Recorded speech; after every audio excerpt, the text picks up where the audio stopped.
দীর্ঘদিনের একটা ইচ্ছে ছিল এরকম একটা ভাস্কর্য করব। সাডেনলি এরকম একটা কাজ অফার আসার পর আমি খুব এক্সাইটেড ছিলাম কাজটি কবে শুরু করব।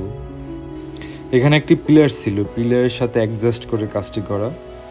প্রথমে আমি বেজ হিসেবে রড দিয়ে স্ট্রাকচার তৈরি করে নিয়েছি। আমার কাছে এটা ইন্টারেস্টিং পার্ট হচ্ছে লাইটিংয়ের জন্য আমার শুরু থেকে স্ট্রাকচারের ভিতরেই গ্যাপ রেখে আমি কাজ করেছি। এই কাজের মেইন ম্যাটেরিয়াল ছিল জিপসাম দিয়ে সরাসরি কাজ করে একটু ক্রিটিক্যাল, কারণ এখানে আমি কোনো প্রকার মাটির মডেল বা মোল্ড তৈরি করিনি। জিপসাম শুধুমাত্র ইনডোরে ইউজ করা যায়, কারণ এটা আউটডোরে সানলাইট বা বৃষ্টিতে নষ্ট হয়ে যায় খুব দ্রুত। এটা কাজের ফাইনাল লুক। আপনাদের ফাইনালি কাজটা কেমন লাগলো অবশ্যই কমেন্টে জানাতে পারেন।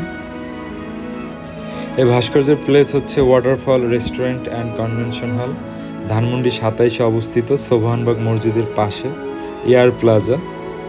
আপনাদের সাথে আবারও কথা হবে নেক্সট কোনো ভিডিওতে। Thanks for watching the video.